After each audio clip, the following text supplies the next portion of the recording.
Eu sou Sara Benvenuto, eu sou uma mulher branca, tenho cabelos caracolados, ruivos, e eu estou aqui na sala da minha casa, né, participando desse documentário belíssimo.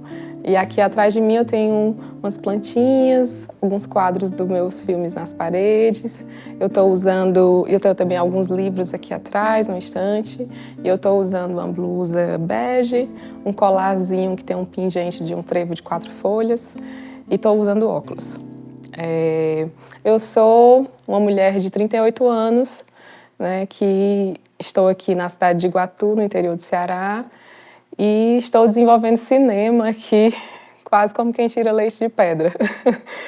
Eu nem sei dizer mais assim se eu comecei o cinema, se o cinema começou em mim, né? Porque eu sempre acho que eu fui uma criança assim muito sensível, criativa, e eu adorava música, porque meus pais eram seresteiros, né? Então minha mãe e meu pai cantavam na noite, então eu tinha essa relação assim com muita gente em casa, muita música, muita poesia, né? Então eu tinha essa referência, muitos livros. Eu tive a sorte de crescer assim numa casa que tinha biblioteca, que isso é um privilégio, né? Eu adorava fantasiar narrativas, histórias, adorava contar história, adorava ouvir histórias. E ainda não tinha o computador, a gente ainda não tinha internet aqui no Iguatu, mas a gente tinha muito essa relação com a TV e eu adorava videoclipe. Então eu adorava videoclipe. E o que hoje eu entendo que eu adorava videoclipe já era a minha primeira relação com o cinema. Era a montagem. Eu adorava porque tinha música e tinha a montagem dos filmes ali, aquela relação das imagens, do som com a música. E isso também traz a relação com a língua inglesa, que eu também sou professora de língua inglesa, então para mim já nasceu meio que tudo junto. E normalmente é isso, eu acho que o meu cinema hoje vai muito para sala de aula mesmo, né? Eu costumo dizer que é um cinema de sala de aula. E eu estou dizendo isso, talvez, para mim, eu leio isso como o melhor prêmio. Você ter a possibilidade de fazer um cinema que você já tem um público, né? Um público que lhe consagra, no sentido de não de sucesso, mas porque ele assiste, né? Ele assiste, lhe estuda, troca, dialoga, então isso é privilegioso, né?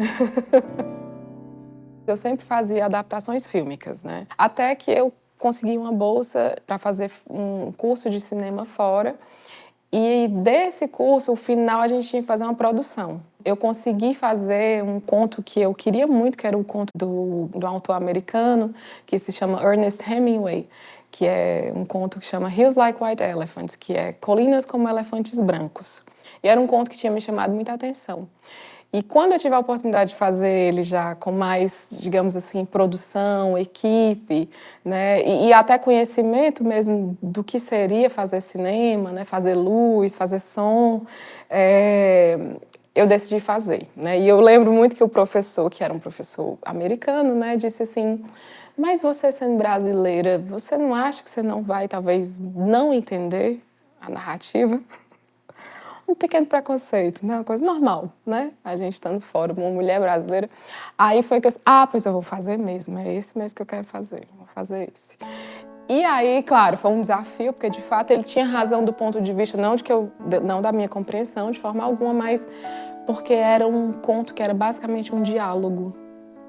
Como é que eu ia filmar isso sem ser chato, né?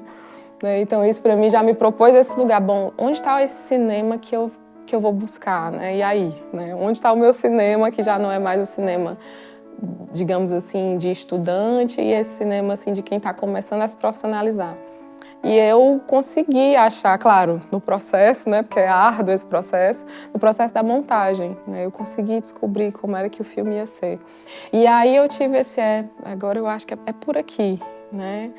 E a partir daí eu já fui tendo mais acesso e voltei para o Brasil e comecei a fazer as produções, né? Assim, fui fazendo contos também, adaptações fílmicas de contos, né? E teve o Amor no Ar também. E aí eu consegui o Marco, né? Que é um roteiro autoral.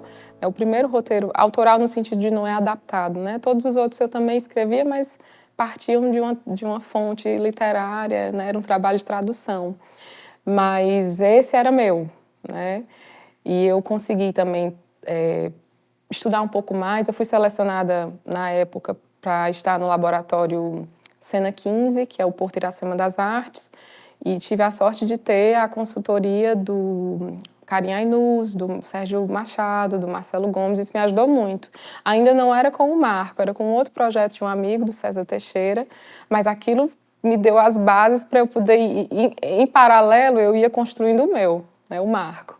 E assim que eu terminei o curso, eu decidi tentar ele na Secult, né, no edital desses de fomento, e consegui. Um reaprendizado, né, de estar aqui filmando com a equipe e de filmar no Iguatu. Né? Filmar no Iguatu porque nesse momento eu tinha voltado para cá como professora e isso foi duplo, né? Foi criar uma narrativa minha, autoral, com mais uma equipe maior dentro da minha cidade natal, que falava de um filme sobre um retorno de uma personagem à sua cidade natal. Então foi intenso. Mas foi muito bom, aprendi muito. Eu acho que eu diria que eu aprendi mais do que em qualquer outro curso. Hoje eu já percebo que a minha narrativa assim, tem muito mais do que não se diz. A Isabela, que é minha companheira e atriz e parceira, né, nos filmes e na vida, ela sempre me diz assim, que os meus filmes têm muito desse lugar do que não é dito. E é interessante porque ele tem que ser filmado, né? A gente vive das imagens, né? A gente precisa que as imagens estejam nas nossas narrativas de alguma forma, ou a sugestão delas, né? E de fato, é uma coisa que eu tenho percebido mesmo, meus filmes vão por aí, eles vão muito por esse lugar do que não se conta e do que não se diz. Junto dessas minhas tentativas de adaptação, de filmar, de fazer filme, eu fui assim tragada por uma pesquisa de uma grande professora que hoje é uma amiga, foi minha orientadora, mas hoje é uma colega, né, que ela voltou do doutorado com essa pesquisa de acessibilidade. E na época, legal, acessibilidade, bonito, importante, mas faz o quê, professora? E a disciplina que ela ia dar, que ela deu pra gente era faz tradução de filme. Aí quando ela falou filme, ela me ganhou ali. Tive a possibilidade, então, de desde a letras trabalhar esse lugar de acessibilizar esses filmes, né, com a audiodescrição, que é esse recurso para as pessoas com deficiência visual, e a legendagem para surdos e ensurdecidos, que a gente chama também de LSE. E eu aprendi a fazer esses recursos, né? E enquanto eu aprendia esses recursos, aprendia sobre tradução, né? Ganhava uma nova profissão dentro da letras, eu fazia meus filmes. E aí os meus filmes já nasciam com tudo, né? Com essa acessibilidade. Para quem quer fazer cinema, né? Seguir na área, ou qualquer área artística, né? Eu acho que a primeira coisa é fazer. É fazer, né? Independente de como vai ser feito, de que fazer. Toda arte ela precisa ser do interior, né? No sentido mesmo de si.